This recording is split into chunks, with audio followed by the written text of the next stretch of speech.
Durante muitos anos, quando se falava desse assunto, a gente já ia direto para os demônios.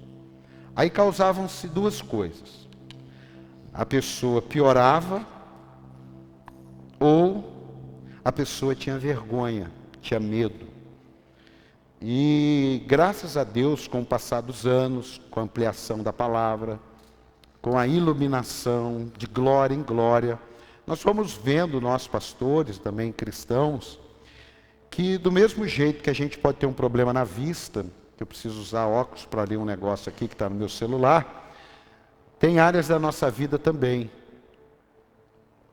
que pode até parecer que tudo é demônio, sem descartar que existem sim situações na alma da gente no qual ou por questões espirituais já entraram ali, ou por brechas dadas às feridas na alma. Você deve ter lido já, mas eu preciso ler como base desses 3 domingos que nós estamos falando, o que está em 1 Tessalonicenses, coloca para mim aí, para você não se esquecer. Tem coisas que serão iguais os 3 domingos, para isso ficar bem assim, aflorado em você. 1 Tessalonicenses 5:23. 1 Tessalonicenses 5:23. Diz assim: que o próprio Deus da paz o santifique inteiramente. Diga inteiramente. Diga mais forte, inteiramente. Que todo o espírito, a alma e o corpo de vocês sejam preservados irrepreensíveis na vinda de nosso Senhor Jesus Cristo. Aquele que o chama é fiel e fará isso. Diga amém. É muito importante a gente ter isso aí, esse entendimento. Durante muito tempo, a gente tinha até dificuldade com psicólogo. Quando se falava assim de um psicólogo, já era endemoniado, já essa profissão, já era até rejeitado no meio cristão. Eu acredito que muitas pessoas sofreram desnecessariamente por falta até desse entendimento. Eu já, no início do ministério, eu gosto sempre de falar porque hoje a minha esposa até falou que escreveu uma frase, ela não é minha, eu aprendi isso, que tem coisas que a gente escreve na nossa vida a caneta, que não devem ser apagadas, que são princípios, são valores, preceitos bíblicos, vida com Deus. Mas tem coisas na nossa vida que elas devem ser escritas a lápis. Às vezes você tem uma ideia, você tem um conceito baseado no nível de conhecimento que você tem. E com o passar do tempo, você vai ampliando o conceito, você vai ouvindo outras pessoas, e você pode pegar uma borracha e lá apagar e reescrever. Uma coisa muito simples, muito boba, mas só para vocês entenderem. Quando eu comecei a ver igrejas com parede preta, eu tive uma rejeição. Eu falei assim, poxa, que ponto que está chegando a igreja. Está levando as trevas para dentro, está levando o preto para dentro. Igreja é lugar de luz, é lugar de claridade. E eu demorei, muito tempo. Quando eu entendi e comecei a pintar a igreja de preto, já estavam voltando ela para ser branco. Quem está entendendo aqui? Por quê? Porque isso é escrita a lápis. Agora já mudou, você põe só o fundo. Eu estou dando esse exemplo muito bobo, porque nós temos uma tendência de tudo querer rotular. Então nós rotulamos muitas coisas e temos dificuldade de receber o novo. E se você ou eu não entendermos que tem hora na nossa vida que o próprio Deus, Ele pega e ilumina uma área escura da nossa vida, a gente vai viver em trevas. A gente vai viver sem essa oportunidade de ser iluminado. Tem alguém aqui entendendo? Diga amém. Então, eu quero desafiar você hoje a abrir seu coração com força. Sabe por quê? Porque para alguns aqui, talvez essa mensagem ela vire um armazenamento. Para outros, vai servir como uma ferramenta para levar para alguém. Mas tem outros que essa palavra aqui, ela vai ser libertadora. Eu estava lendo, comentei com a minha esposa, lendo algumas coisas hoje pela manhã, que nem estava mais na mensagem. E eu fiz questão até de separar para ler um texto para vocês, é um pouco grande, mas eu acho que pode, eu tenho certeza que pode abençoar muito a sua vida. Eu quero falar de duas doenças, duas dores, duas enfermidades na alma de uma pessoa. A primeira é a amargura, diga amargura. A segunda é a rejeição, diga rejeição. Diga amargura e rejeição. Mais uma vez, amargura e rejeição. Parece até que elas são meia, assim, que andam juntas. E realmente elas andam, mas não é a mesma coisa. Porque você pode ter uma amargura e não ter a rejeição, não ter o sentimento, não ter o entendimento de uma vida de rejeição. E você dificilmente vai ter esse sentimento de rejeição e não ser amargo. Você consegue até estar amargo e não ter esse sentimento de rejeição. Mas dificilmente você conseguiria viver com um sentimento de rejeição sem conviver também com a amargura. Então esse é um assunto muito importante. Quero que você abra a Bíblia no Salmo 73. Eu vou começar falando um pouquinho.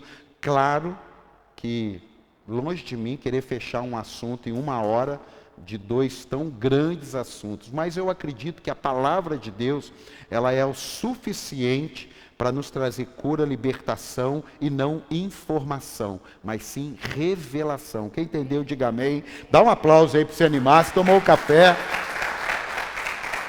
Ela é uma palavra assim muito didática, mas ela vai entrando na alma da gente e vai trazendo muita coisa boa para nós. Salmo 73, verso 1. Diz assim, Salmo 73, verso 1. Certamente Deus é bom para Israel, para os puros de coração. É uma frase boa ou não é? É ou não é?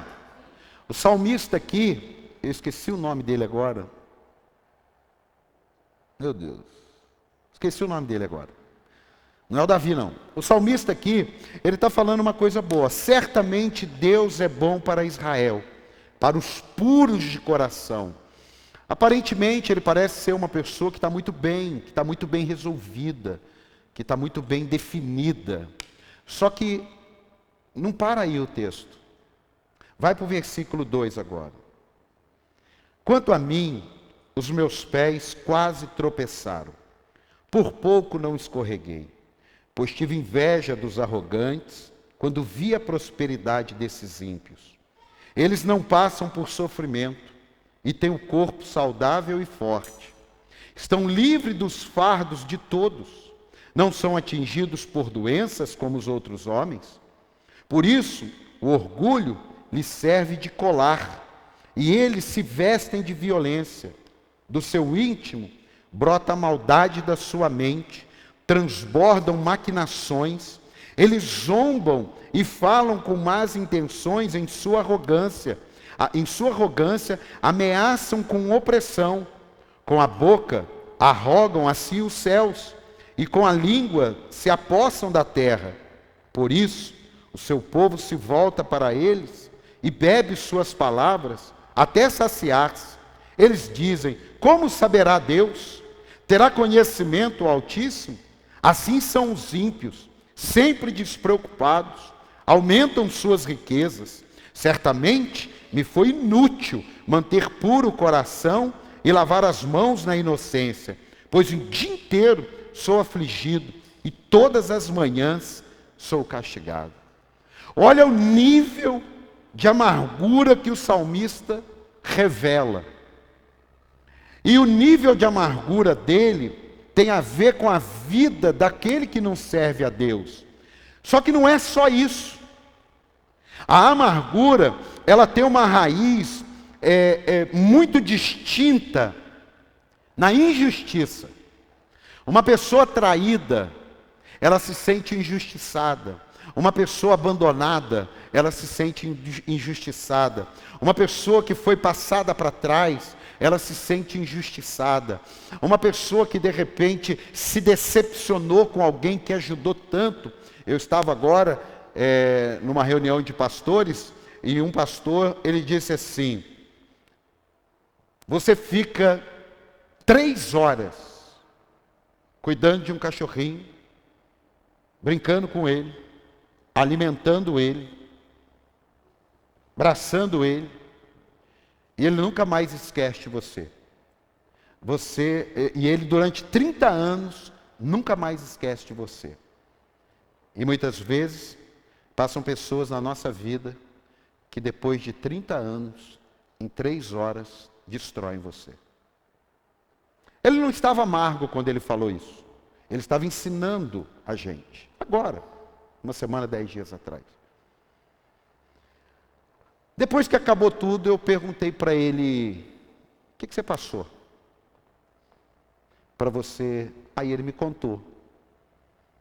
A gente não sabe como impedir que a dor, que uma traição, que uma amargura venha até nós. O que a gente tem que ter definido é como ela vai agir em nós. Quem está aqui? Eu coloquei 2 imagens que daqui a pouco eu quero mostrar para você. Você pode deixar no esquema aí. Olha só que coisa interessante. O salmista aqui, ele revela a sua amargura, a sua dor na alma, e podemos dizer até a sua indignação, por ver aqueles que não servem a Deus, aparentemente prosperando, e ele que serve a Deus, o povo que serve a Deus, sendo afligido, sendo perseguido, e tendo tantas adversidades. Talvez não seja o seu caso, mas quantas pessoas já deixaram Deus porque foram demitidas e viram alguém que não merecia permanecer na posição? Quantas pessoas se amargaram por verem num primeiro momento a injustiça celebrar e a justiça ignorar aquela situação? Primeiro somos feridos, depois, conforme reagimos, é que é o grande desafio. Você não consegue impedir alguém de te ferir.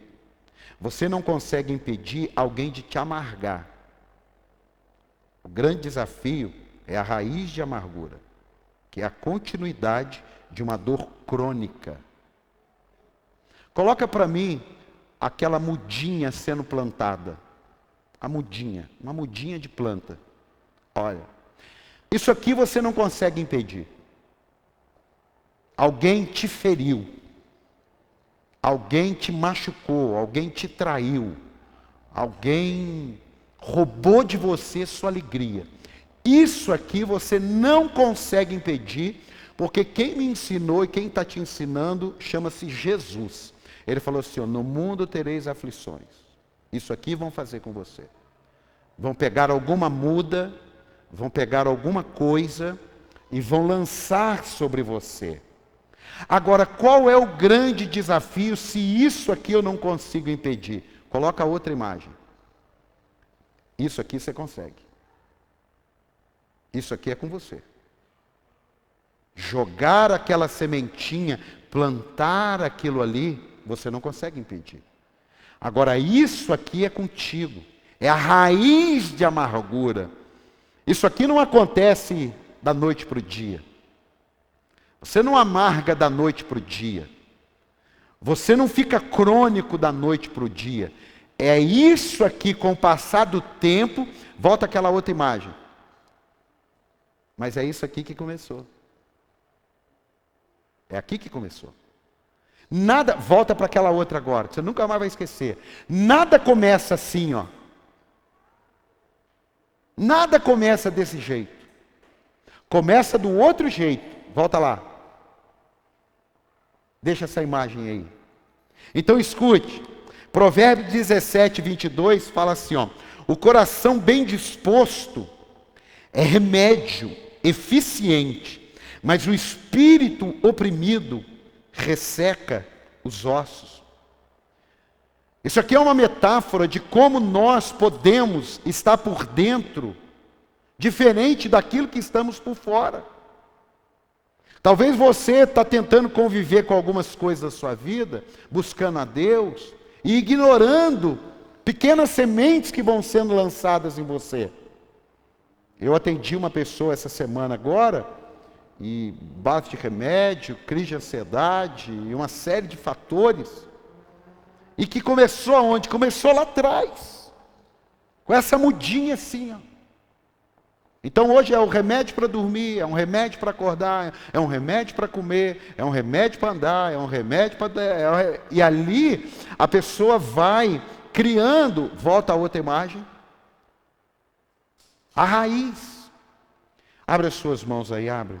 Em nome do Senhor Jesus, eu profetizo que todo bálsamo de Deus vai tocar a raiz da nossa vida, para sermos curados no nosso fruto, em nome de Jesus. Amém, e amém, e amém. É isso!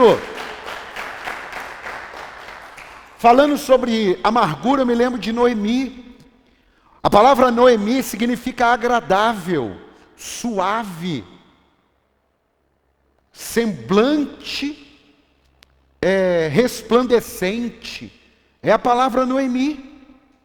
Agora tem um dia que essa mulher, ela perde o marido, ela perde os filhos, ela fica sem nada, e ela volta para a cidade dela e diz assim: não me chamem Noemi, melhor que me chamem de Mara, que significa amargura.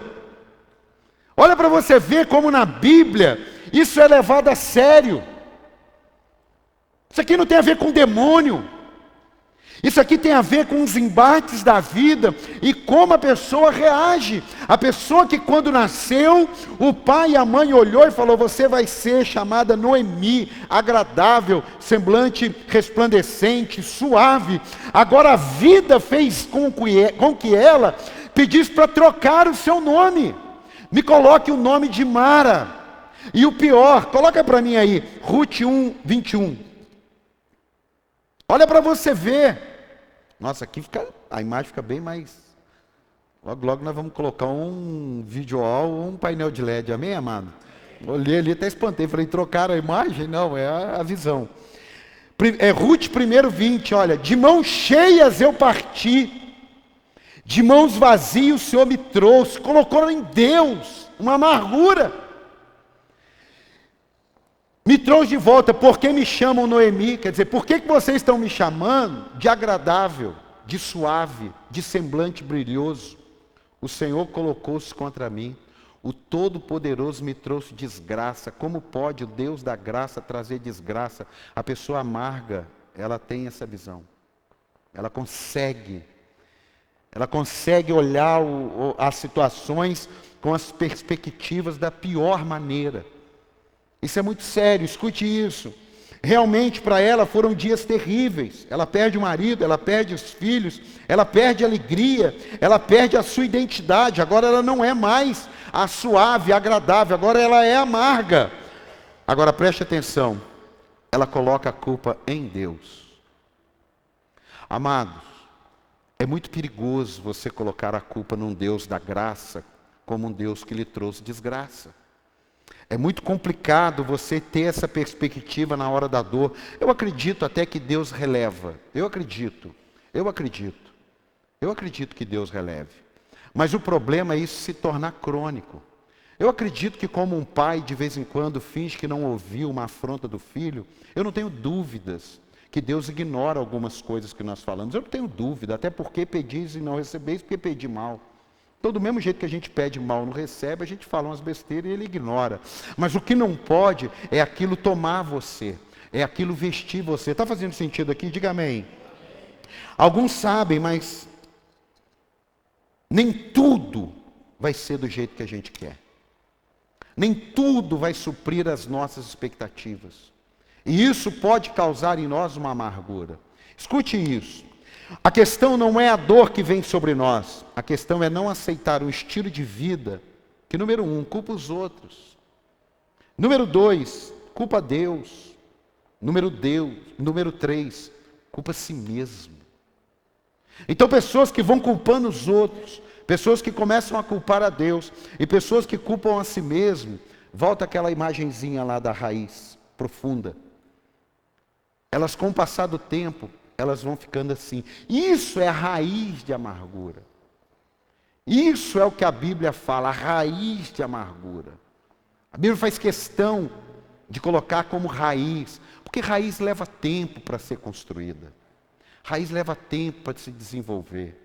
Escute, o salmista fala de coisas que até são verdadeiras. É complicado quando você vê alguém que não serve a Deus se dando bem e você que serve passando por um momento difícil. É complicado. Mas isso aí tem solução. Mas isso aí não pode ficar desse jeito. Esse sentimento deve ser combatido pela palavra de Deus. Diga a palavra de Deus. Diga mais forte, a palavra de Deus. E por você mesmo, com entendimento. É você não cultivar aquilo na sua cabeça.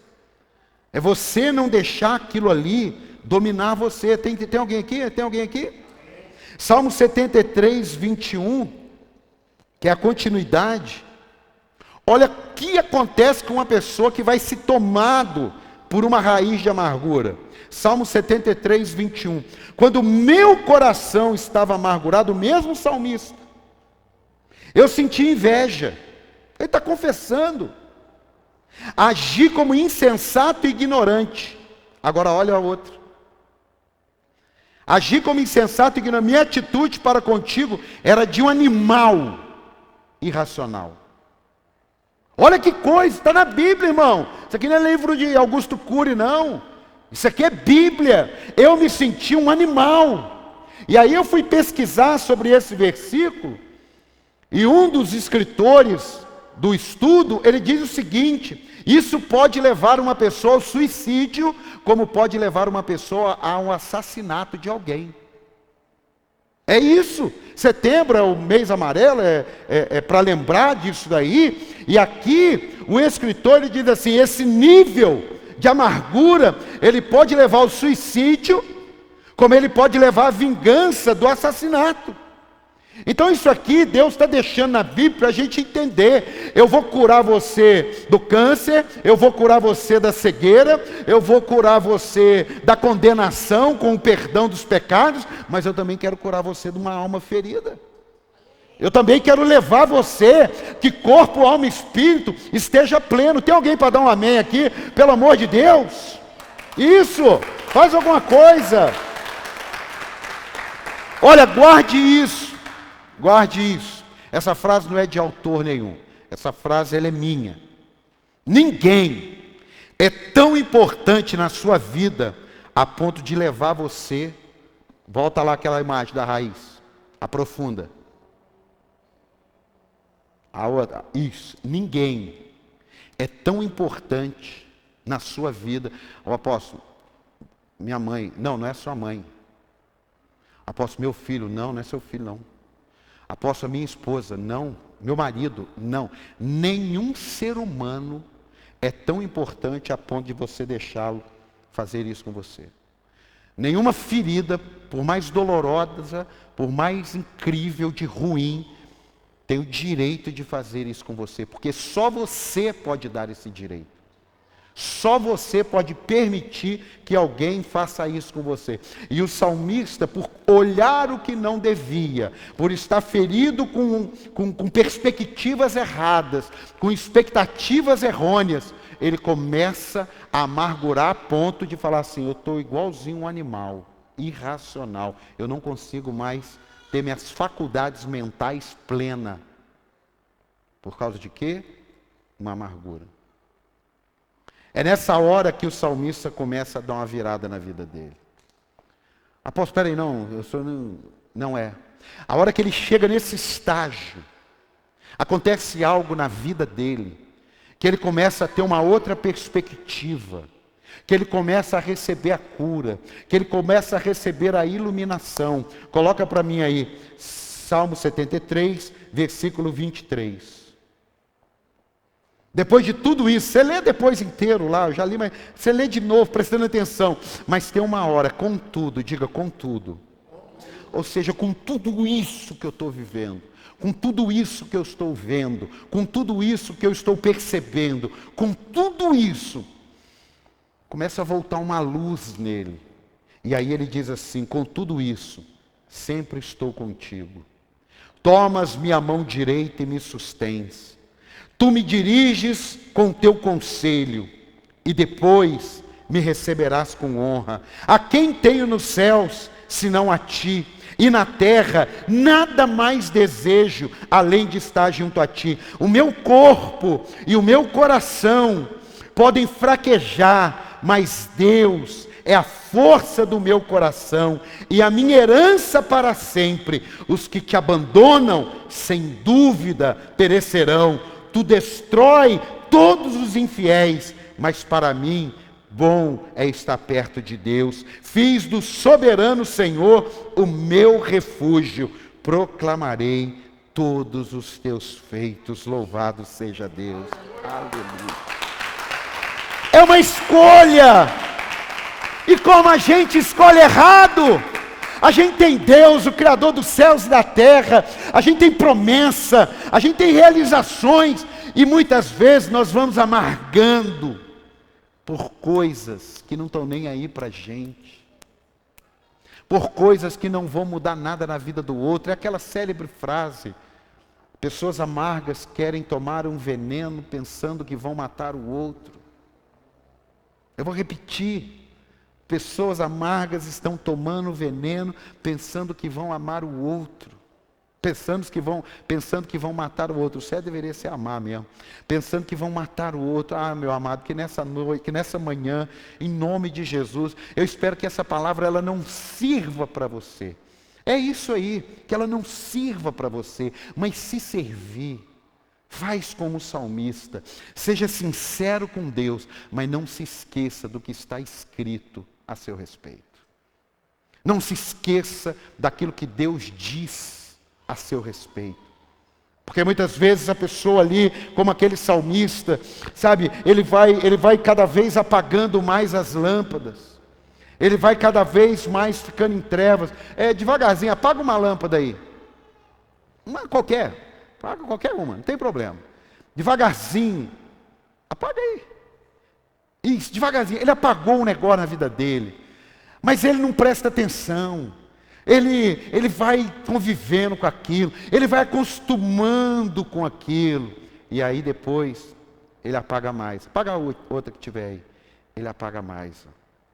Por isso que Jesus falou: se os seus olhos forem bons, todo o seu corpo será luz.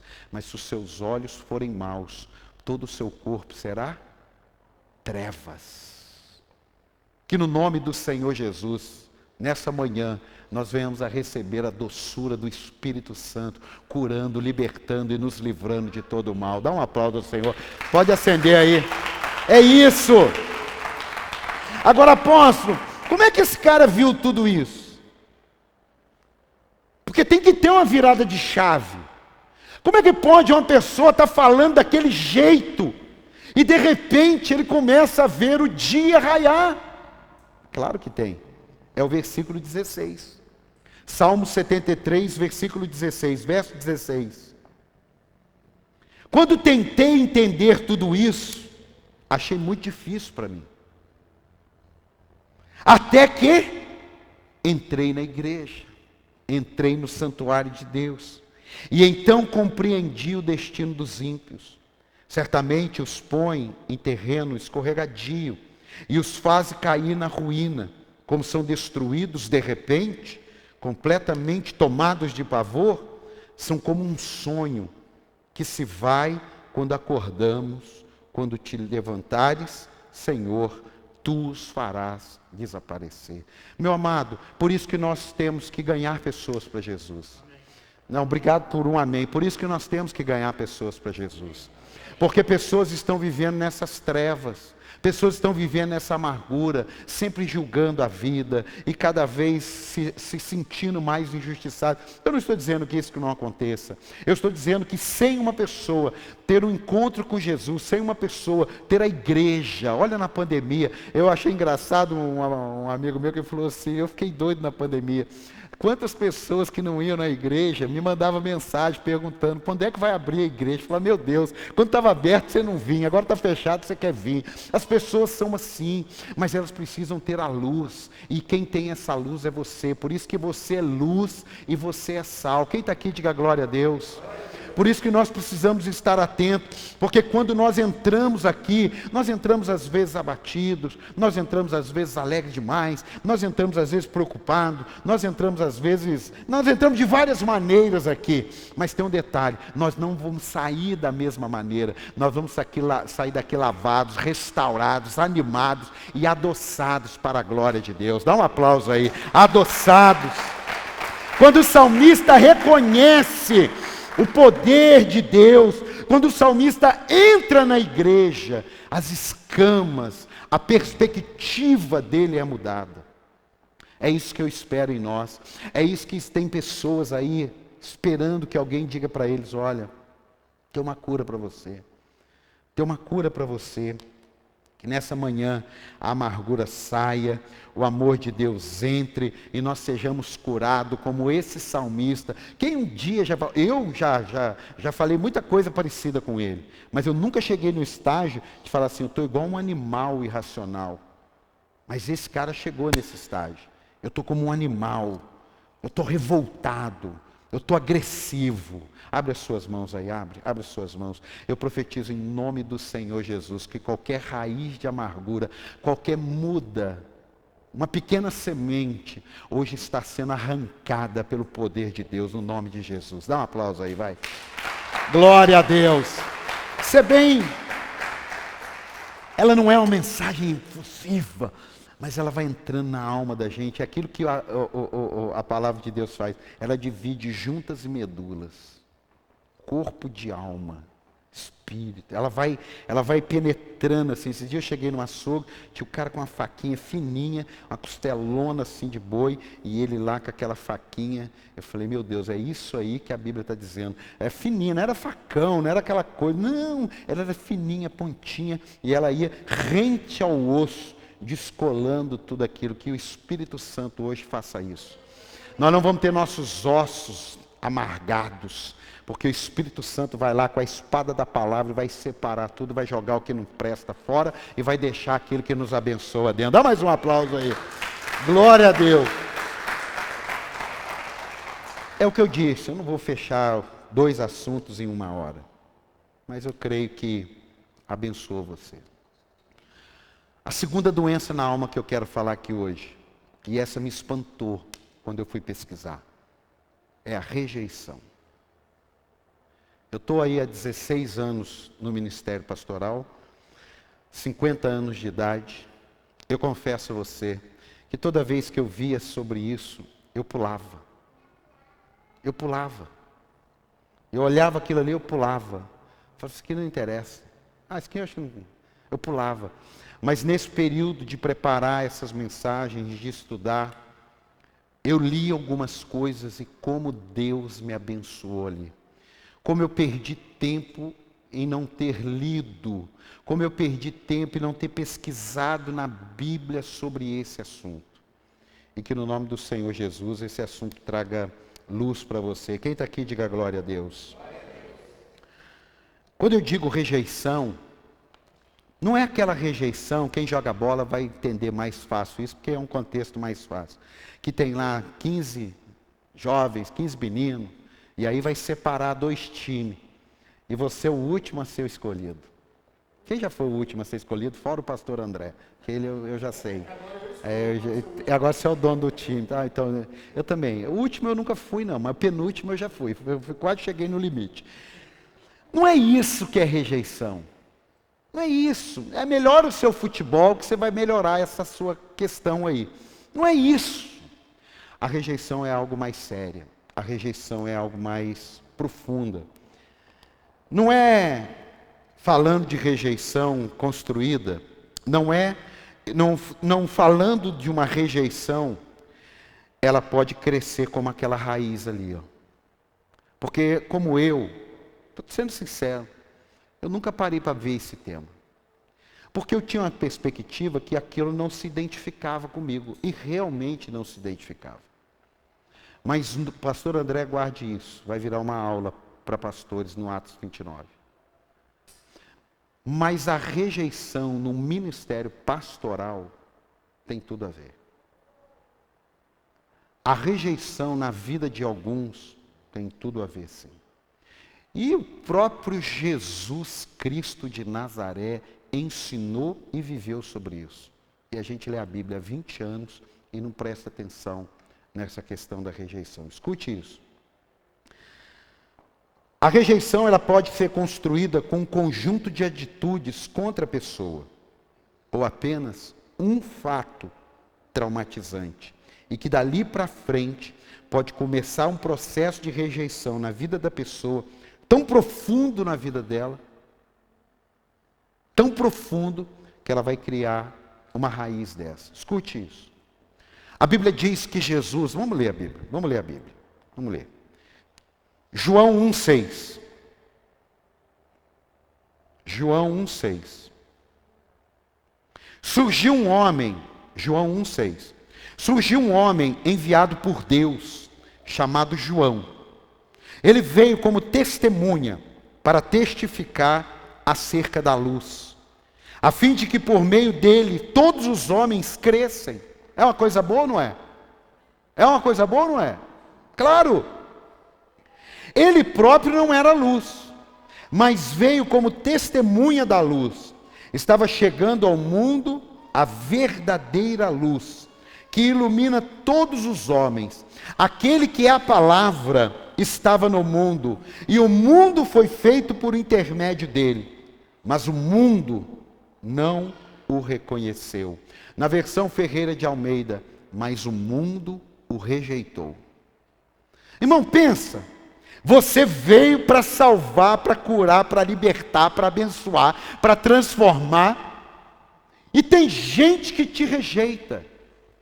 Porque a rejeição, quando ela entra na vida de uma pessoa, faz com que a pessoa esqueça que a mesma pessoa que é atraída por uns, é a mesma pessoa que é rejeitada por outros. E a pessoa com a rejeição dentro dela, ela foca aqueles que não o recebem. É aquela criança, a pastora até de manhã tomando café, ela comentou, é aquela criança que de repente ela chega para brincar com os amiguinhos da escola, no primeiro dia, e os amiguinhos falam assim, vamos sair daqui que eu não gosto dela, eu não quero brincar com ela. E aqueles amiguinhos vão embora. Elas têm 5, 7, 8, 10 anos de idade, e aquilo ali pega uma fagulha dentro dela, e dali para frente, você não sabe por que um homem lá com 30 anos de idade, tem um monte de crise, tem um monte de luta, falta de aceitação, porque ela mesmo não sabe que naquele dia lá, desencadeou um negócio nela, desencadeou um processo, e aquilo ali startou algo, que mudou a vida dela para sempre. Mas aí a gente fala, mas isso se não aconteceu quando criança, pode nunca mais acontecer. Aí eu fui ler, tem pessoas que numa empresa, maduras, por uma correção do patrão, por uma rejeição de uma ideia feita em grupo, ele pode dentro dele startar um problema, e ele criar não mais a rejeição apenas, mas o complexo de rejeição. Há uma diferença muito grande, que é um tipo de comportamento que a pessoa é 100%, eu vou ler isso aqui, que não dá para decorar, 100% ela rejeita tudo. Eu não estou falando um caso que de repente ainda está com aquela muda, volta aquela imagem lá. Eu não estou falando um caso que de repente aconteceu uma coisa assim.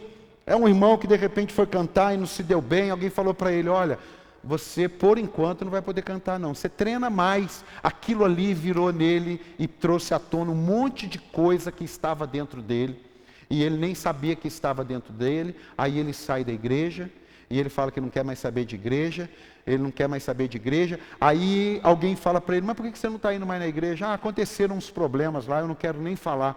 É porque no fundo ele sabe que aquilo ali não é o suficiente, mas é um problema dele, é uma coisa dele, é ele que não consegue se encontrar, é ele que não consegue resolver essa questão na alma dele. Tem alguém aqui, dá para dar um amém aí ou não? Por quê? Porque isso aqui alguém lançou, mas isso aqui era um negócio para pegar e jogar fora. E aí a pessoa deixa, e isso vai crescendo. Escute isso.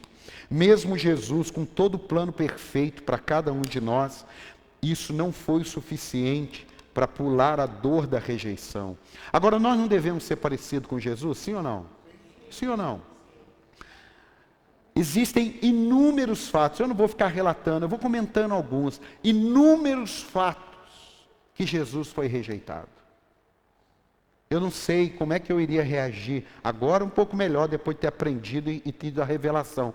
Mas se eu chegasse e pregasse, e pessoas fossem curadas, pessoas fossem libertas, pessoas fossem transformadas, e chega um grupo de pessoas e fala, sai daqui que nós não queremos você aqui. Eu falo, meu Deus, eu vim aqui abençoar, eu vim aqui ajudar, eu vim aqui cumprir um ministério. Agora tem um grupo de pessoas reunidos, mandando eu ir embora. Esse povo é ingrato, esse povo é não sei o quê. Aí você pode falar, mas isso aí não acontece.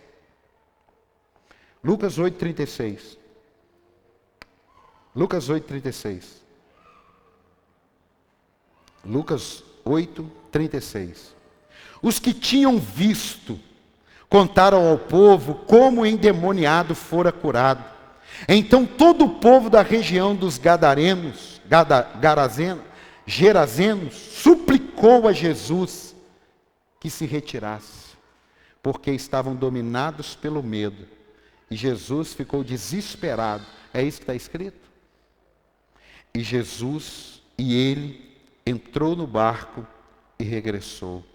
Meu amado, a mesma pessoa que você é, que atrai, é a mesma pessoa que você é que repele.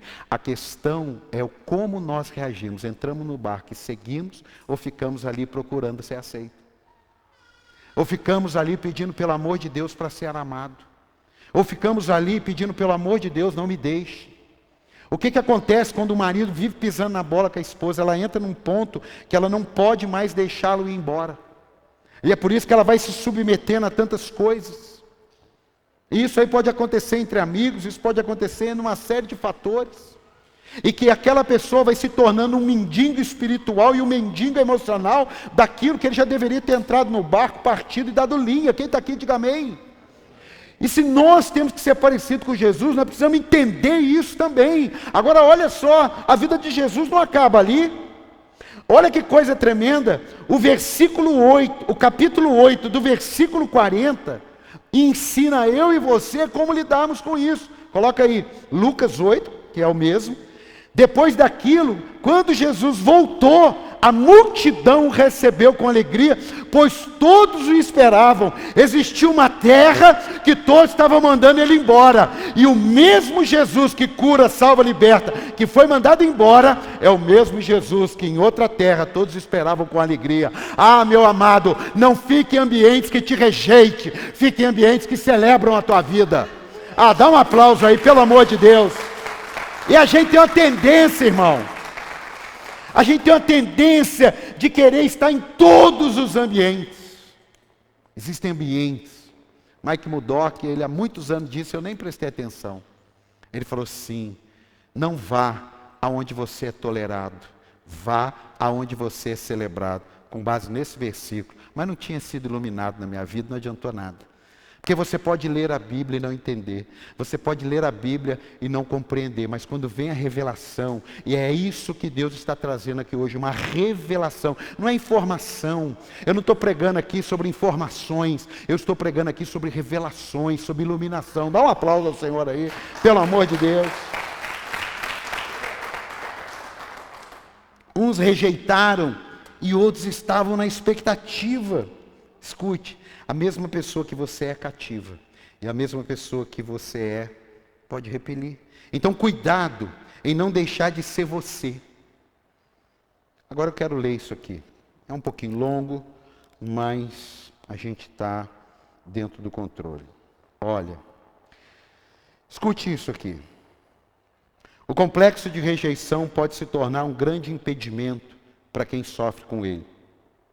Você já deve ter ouvido o ditado, não se pode agradar gregos e troianos. Por aí, esse ditado.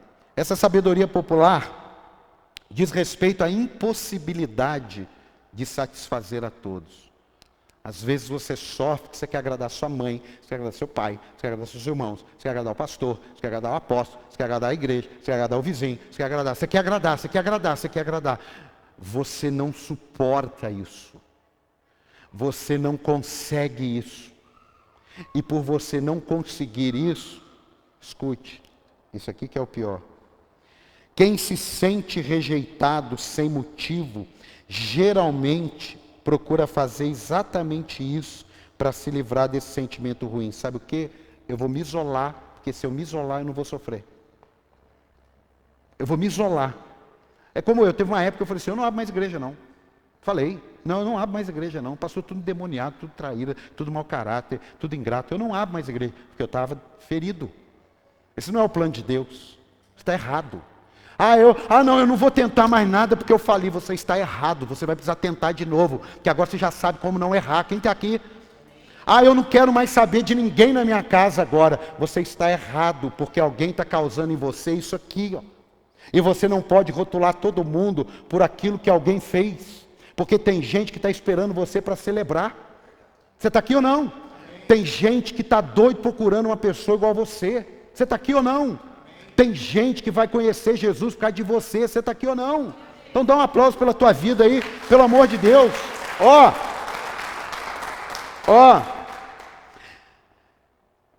Enquanto a pessoa espera um agradecimento e um possível estreitamento do laço de amizade, o outro nem faz ideia das suas expectativas. E isso desencadeia um processo de frustração na vida da pessoa. Não é todo mundo que chega e fala, por isso que hoje a gente tem que ter um cuidado muito grande. Quando conhece a pessoa 3 meses depois, meu amigo posta, meu melhor amigo. Acorda, gente. Amigo é construído, agora para o lado bom, a amizade é construída assim, irmão. Com raiz, com profundidade, com tempo. É amigo hoje, 6 meses depois já é inimigo.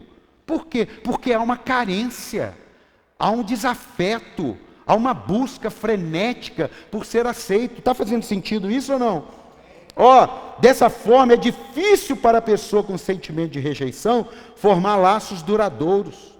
O problema, infelizmente, é o paradoxo, pois essa dinâmica aumenta mais a sensação de estar sendo rejeitado. O que é complexo de rejeição? Primeiramente, precisamos esclarecer que essa denominação é popular. O termo complexo se refere, na verdade, à crença de rejeição constante. Todas as situações sociais, a pessoa ou acredita estar sendo rejeitada, ou especula que logo será rejeitada. Meu amado, eu vim aqui abençoar a sua vida. Essa coisa de tudo vai rejeitar, não. Mas de quando você acredita que sempre alguém, mais cedo ou mais tarde, vai te rejeitar, isso aí, eu vivi isso aí. Isso aí eu vivi. De você estar aqui e falar assim, mais cedo ou mais tarde o André vai pisar na bola. Mais cedo ou mais tarde o Everton vai pisar. Isso é questão de tempo. Isso eu garanto para você que existe. O outro lado eu não quero nem experimentar. Mas isso eu garanto. Por quê? Porque quando você tem uma experiência com o cachorrinho que te mordeu, se você não entender, o cachorrinho é um estranho para você. Por mais que você goste de animal, aquele cachorro não te conhece. E é o meio de proteção dele. E você vai lá e quer tirar o osso da boca dele. Então, peraí. Reposiciona isso. Tem alguém aqui? Diga amém. Aí, o complexo de rejeição age como um bloqueio para o desenvolvimento de relações interpessoais sadias. Pode até mesmo ser um mecanismo de autossabotagem inconsciente. Sabe o que quer dizer isso? Tem pessoas que dizem ser quem não são, porque se disserem quem são, não serão aceitas. Então ela sempre tem uma história, ela sempre tem um negócio para usar, uau, mas aquilo é uma mentira, porque quem tem história não conta, irmão. É só aqueles que têm uma síndrome da rejeição, que acaba mostrando, porque eu estou nessa, porque eu estou naquela, mas quando ele está sozinho no quarto dele, ele sabe quem ele é. Então ele fica fazendo de tudo para agradar a todos, no meio, como Pedro, eu estou falando Bíblia, Paulo disse, Pedro, vem cá, você tem algum complexo de rejeição? Por quê? Porque você, quando está com os ímpios, com os gentios, você é igualzinho a eles. E quando você está com os crentes, você é igualzinho a eles. Ou seja, você quer ser agradado de gregos e troianos? Você tem algum complexo de rejeição? Quando Pedro negou Jesus, ele voltou a pescar. Ele voltou a trabalhar porque ele falou, agora Jesus não me quer. E o interessante é que quando Jesus aparece, fala assim, chame todos os discípulos. E Pedro, foi o único que ele deu o nome. Por quê? Porque provavelmente o próprio Senhor Jesus viu, esse cara precisa ser curado dessa rejeição. Chame a Pedro. Porque se o cara chegar e falar assim, pessoal, Jesus apareceu e mandou chamar a gente, Pedro não iria. Não iria. Porque não faz sentido Jesus falar assim, chama todo mundo, e a Pedro. Porque Pedro já estava fora, irmão. Pedro já tinha saído, mas Jesus não mandou ninguém embora. Jesus está chamando eu e você. Eu não rejeitei, pelo amor de Deus, eu não rejeitei você. Aleluia! Cuidado em não deixar de ser você, porque Deus criou você. Não deu aqui, vai para lá.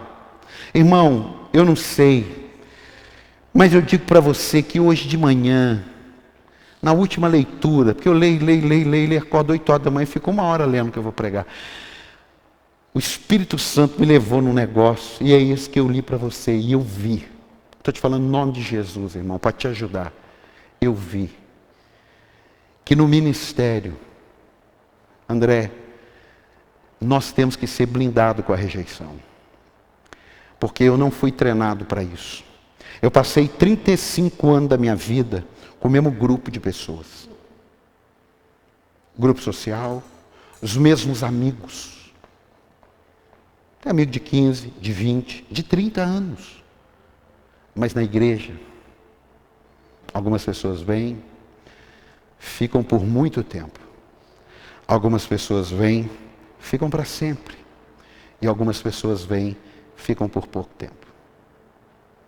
E essas que passam, se eu não estiver entendido isso, causa em mim. Quantas pessoas passaram pela minha vida nesses 16 anos? Eu não vou contar antes, porque antes não passava. A esposa daqui sabe. Eram mesmos amigos, mesmo grupo. Mas nos últimos 16 anos, quantas pessoas aqui já passaram? E todas as pessoas, a gente quer que fique para sempre. A gente quer que aquela pessoa morra com a gente. A gente não quer perder aquela pessoa. E quando perde, volta a sementinha. Volta a sementinha. Ela faz isso. Porque a gente não quer perder. Não é maldade, mas é errado. Porque as ovelhas não são minhas, vocês não são minhas. Eu descobri isso. Vocês não são minhas. Vocês são de Jesus, eu apenas cuido de vocês. Eu sinto muito, vocês não são minhas. Eu estou aqui para cumprir uma missão, cuide da minha noiva. Eu sou o amigo do noivo, que vai vir buscar a noiva. E ai de mim se cuidar mal. Agora eu preciso entender, e foi de que pode ser que alguém me deixe, que alguém te deixe, que alguém que você colocou uma expectativa, frustre ela. Mas meu irmão, não deixa isso, que faz parte da vida, virar aquilo, volta à raiz, virar isso. Isso pode ser no casamento. Cada vez que você briga, você volta lá num problema. É isso. Um problema com o filho. Cada vez que dá uma zebra com o filho, você volta. Cada vez que dá um problema na igreja, você volta. Cada vez que dá um problema com o líder, você volta.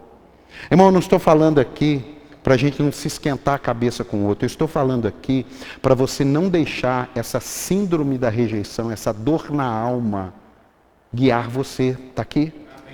Porque o medo de perder rouba a sua essência. O medo de perder rouba a sua essência. Eu conversava com Deus sobre isso, eu me lembrei aqui do louvor. Olha quanto tempo nós estamos lutando aqui com poucas pessoas. Também cantar mal é melhor não vir, porque é melhor um louvor bom com poucas pessoas, com ruim com muito.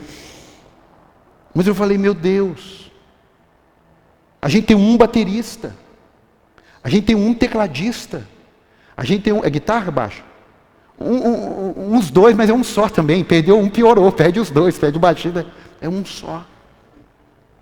Mas a gente não pode ter medo de perder. Porque quando você tem medo de perder, você tem que roubar de você quem você é para manter o que você tem. Isso aqui vai matar você. Isso aqui quase me matou. Volta para a Bíblia aqui, ó. Jesus te aceita e te adoça. O resto, que se vire com você. É assim. É assim. Eu não estou falando isso para você falar assim, é bem que o apóstolo falou, quem quiser gostar de mim que goste, quem não quiser. Não é isso que eu estou pregando. Eu estou pregando para você ter cuidado com esse sentimento na alma. Você está aqui ou não? Eu fecho essa parte contando a história de um filho de um príncipe. Como é que você pode? Filho de um príncipe, que por problemas da vida, problemas na família, ele vai viver nos piores lugares, mas tem uma nobreza dentro dele. Ele é filho de príncipe. E um dia, chega um mensageiro na cidade e fala assim, aonde está o filho daquele príncipe? Ele falou, está naquela casa lá, aquele barraco lá, ó. Aquele barraco lá. E aquele nobre, agora está todo torto na perna, está com a roupa toda de pobre, amargurado, miserável, e ele vem atender o mensageiro. Aí o mensageiro fala assim, você é filho de fulano? Sou. O rei está mandando te chamar. Sabe o que ele fala? Como é que pode o rei se lembrar de um cachorro morto?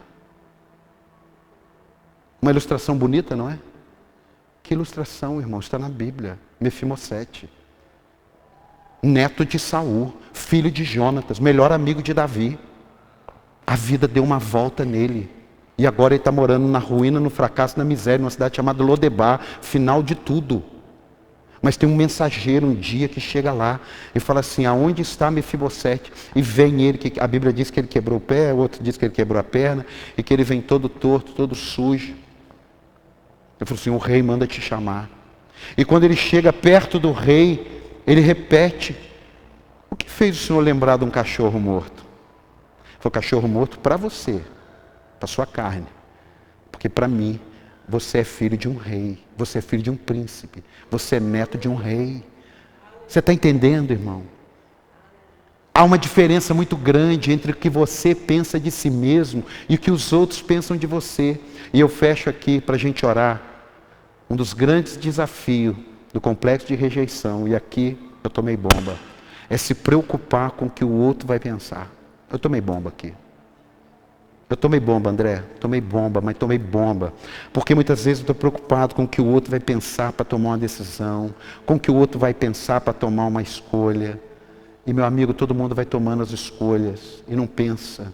Eu volto a dizer aqui, eu não estou falando para você sair daqui chutando o pau da barraca, eu estou pregando aqui para você ser curado na alma, amém? Você está entendendo a diferença disso? Eu estou falando para você sair daqui, como pode uma pessoa linda e maravilhosa comer e vomitar porque acha que está gorda? Você vê que está com um problema na alma, aí já tem a ver demônio, aí pode ter a ver uma série de coisas, mas tem coisas que não tem a ver com demônio. Depois ele entra, depois ele vai ali e faz morada, mas pode ter desencadeado com isso. Você lê Bíblia, né? 2 Samuel 4,4, coloca aí. 2 Samuel 4,4. Jonatas, filho de Saul, tinha um filho aleijado dos pés. Ele tinha 5 anos de idade, quando chegou a notícia de Jezreel, de que Saul e Jonatas haviam morrido. Sua ama o apanhou e fugiu, mas na pressa ela o deixou cair. Ele ficou manco. Seu nome era Mefibosete. 2 Samuel 9,1.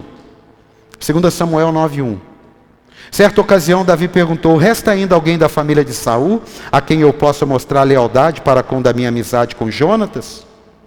Versículo 5 do capítulo, 2 Samuel 9,5. 2 Samuel 9,5. Então o rei Davi mandou trazê-lo de Lodebar. Quando Mefibosete, filho de Jonatas e neto de Saul, fez questão de compareceu diante do rei, prostrou-se com o rosto em terra. Agora você vê o príncipe com a cara no pó, diante de um rei. Por que isso? Por causa disso aqui, ó. Perguntou Davi. Ele respondeu: sim, sou teu servo. Não tenha medo, disse-lhe Davi, pois é certo que eu tratarei com bondade, por causa da minha amizade com Jonatas, seu pai. Vou devolver-lhe todas as terras que pertenciam a seu avô, Saul, e você comerá, seu avô Saul, e você comerá sempre à minha mesa. Mefibosete prostrou-se de novo, irmão, e disse: quem é teu servo para te preocupes com um cão morto como eu? A alma do cara estava despedaçada. Por quê? Porque por mais que ele era criança, ele viu o que ele foi vivendo, ele foi vendo suas roupas, ele foi se lembrando das comidas, ele foi se lembrando das pernas dele, dos pés dele, e aquilo ali foi trazendo para ele. E aí, eu não vou ler porque é muito longo, mas se você ler na sua casa, do versículo 9 ao versículo 13, você vai ver que ele passa de pés tortos, de complexo de rejeição, para empresário, para dono de terra, para senhor de empregados. Por quê? Porque Davi entrega terra para ele e fala assim: agora, suas terras, está aqui um pouco de empregado para você começar, está aqui um pouco de gado, está aqui um pouco de um monte de coisa para você. E ele agora, ele vai trabalhar, vai voltar a dignidade dele, vai voltar a posição dele. Quem está aqui, diga amém. Amém. Irmão, ele pode ter ido para Lodebar, mas ele nunca saiu do coração de Deus. Dá um aplauso a você.